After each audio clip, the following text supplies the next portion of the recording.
अध्याय 17 श्रद्धा के विभाग। अर्जुन ने कहा, हे कृष्ण, जो लोग शास्त्र के नियमों का पालन न करके अपनी कल्पना के अनुसार पूजा करते हैं, उनकी स्थिति कौन सी है?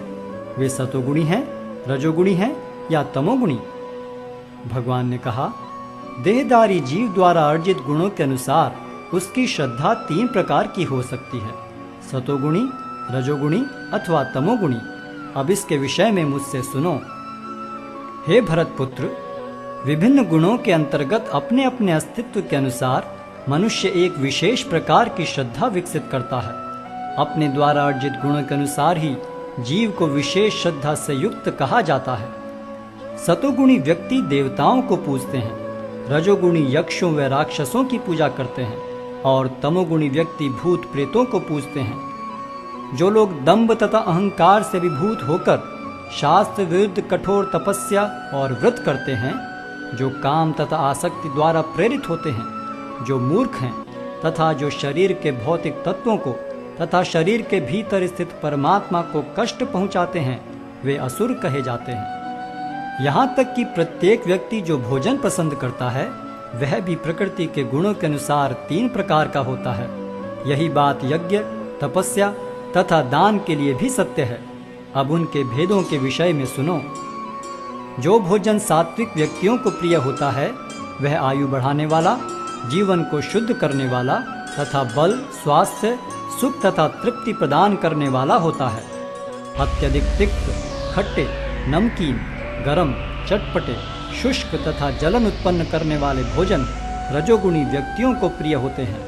ऐसे भोजन दुख, शोक तथा रोग उत्पन्न करने वाले हैं। खाने से 3 घंटे पूर्व पकाया गया, स्वादहीन, वियोजित एवं सड़ा, झूठा तथा अस्पृश्य वस्तुओं से युक्त भोजन उन लोगों को प्रिय होता है जो तामसी होते हैं।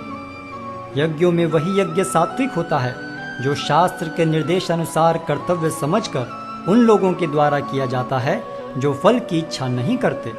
लेकिन हे भरतश्रेष्ठ, जो यज्ञ किसी भौतिक लाभ के लिए या गर्ववश किया जाता है, उसे तुम राजसी जानो।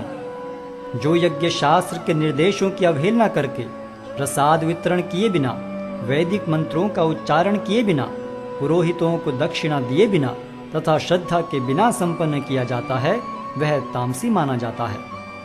परमेश्वर, ब्राह्मणों, गुरु, माता पिता जैसे गुरुजनों की पूजा करना तथा पवित्रता, सरलता, ब्रह्मचर्य और अहिंसा ही शारीरिक तपस्या है।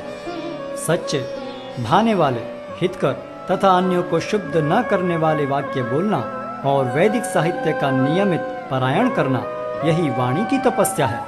तथा संतोष, सरलता, गंभीरता, आत्मसंयम एवं जीवन की शुद्धि, ये मन की तपस्याएं हैं। भौतिक लाभ की इच्छा न करने वाले तथा केवल परमेश्वर में प्रवृत्त मनुष्य द्वारा दिव्य श्रद्धा से संपन्न यह 3 प्रकार की तपस्या सात्विक तपस्या कहलाती है। जो तपस्या दंभपूर्वक तथा सम्मान, सत्कार एवं पूजा कराने के लिए संपन्न की जाती है, वह राजसी कहलाती है। यह न तो स्थायी होती है, न शाश्वत। मूर्खतावश आत्मपीड़न के लिए या अन्यों को विनष्ट करने या हानि पहुंचाने के लिए जो तपस्या की जाती है, वह तामसी कहलाती है। जो दान कर्तव्य समझकर किसी प्रत्युपकार की आशा के बिना समुचित काल तथा स्थान में और योग्य व्यक्ति को दिया जाता है, वह सात्विक माना जाता है। किंतु जो दान प्रत्युपकार की भावना से या कर्म फल की इच्छा से या अनिच्छा पूर्वक किया जाता है, वह रजोगुणी कहलाता है। तथा जो दान किसी अपवित्र स्थान में, अनुचित समय में, किसी अयोग्य व्यक्ति को या बिना समुचित ध्यान तथा आदर से दिया जाता है, वह तामसी कहलाता है। सृष्टि के आदिकाल से ओम तत्सत ये 3 शब्द पर ब्रह्म को सूचित करने के लिए प्रयुक्त किए जाते रहे हैं। ये तीनों सांकेतिक अभिव्यक्तियां ब्राह्मणों द्वारा वैदिक मंत्रों का उच्चारण करते समय तथा ब्रह्म को संतुष्ट करने के लिए यज्ञों के समय प्रयुक्त होती थीं। अतएव योगी जन ब्रह्म की प्राप्ति के लिए शास्त्रीय विधि के अनुसार यज्ञ, दान तथा तप की समस्त क्रियाओं का शुभारंभ सदैव ओम से करते हैं। मनुष्य को चाहिए कि कर्म फल की इच्छा किए बिना विविध प्रकार के यज्ञ, तप तथा दान को तत् शब्द कहकर संपन्न करे। ऐसी दिव्य क्रियाओं का उद्देश्य भव बंधन से मुक्त होना है। परम सत्य भक्ति में यज्ञ का लक्ष्य है और उसे सत शब्द से अभिहित किया जाता है। हे प्रथापुत्र, ऐसे यज्ञ का संपन्न करता भी सत कहलाता है।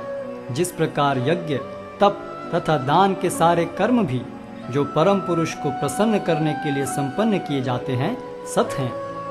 हे पार्थ, श्रद्धा के बिना यज्ञ, दान या तप के रूप में जो भी किया जाता है वह नश्वर है, वह असत कहलाता है और इस जन्म तथा अगले जन्म दोनों में ही व्यर्थ जाता है।